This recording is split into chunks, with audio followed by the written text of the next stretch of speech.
Сбусл дахат ицлях, сдаригдат шибяшихал. Так, дух диали болыш, сохан дыханып лилбер. Багдар ялчы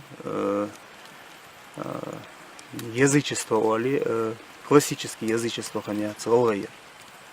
Хани ялчы кертир диалхану, сохан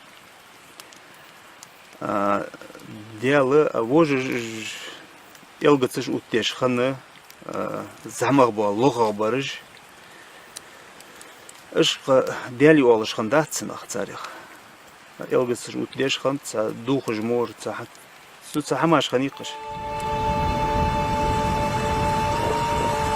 Az мятланты да мятцелия хырца елгац. Ханз долыждыс. Хо диагатсут. Ши қалнях елгац хан ждуацыжды. Так, ц ханз барчлатыжды царих.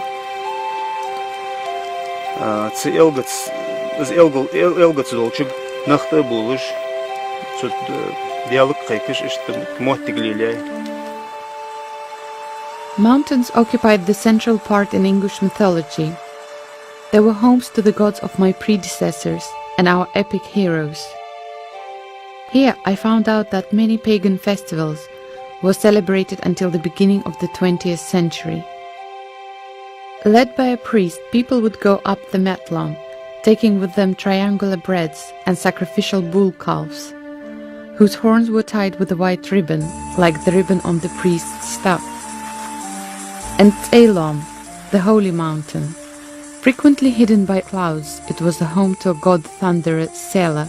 Every year, women went up to Elam to celebrate supreme god Dala, and at the very summit, they danced around stones erected by an English epic hero, Kaloi.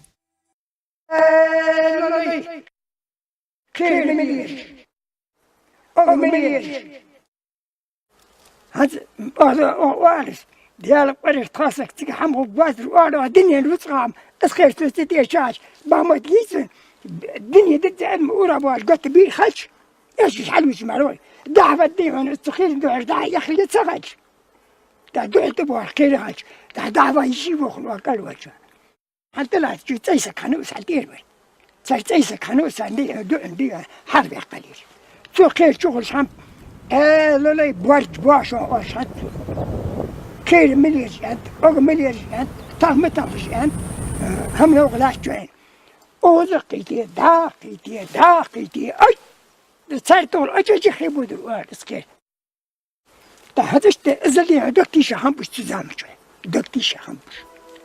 Did you hear how he cried Alleluia? It's an echo of forgotten religion that once came to these parts. Амазонки Кавказа, судя по обычаям и обрядам, которые сохранились по сей день в Ингушетии, это не вымысел. Один из таких обрядов – это праздник, который женщины праздновали до XIX века. Праздник, о котором даже рассказывала моя бабушка. Когда женщины один раз в год, на один день оставляли все, семью, все неотложные дела и уходили в безлюдное место. В этой местности они выбирали среди старейшин самую мудрую женщину. Она была у них царицей. И самых красивых девушек одевали как охрану, и они были воины этой царицы. И другие женщины, наряженные в мужские одеяния, вооруженные, занимались далеко не женскими делами. То есть они устраивали скачки, стрельбу, состязались в стрельбе, вернее, боролись, джигитовали, танцевали. И ни один мужчина не смел подойти близко к этой местности.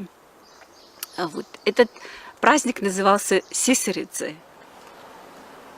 The folklore of Ingushetia preserved many tales about beautiful women with golden hair who lived in local forests and were hostile to men.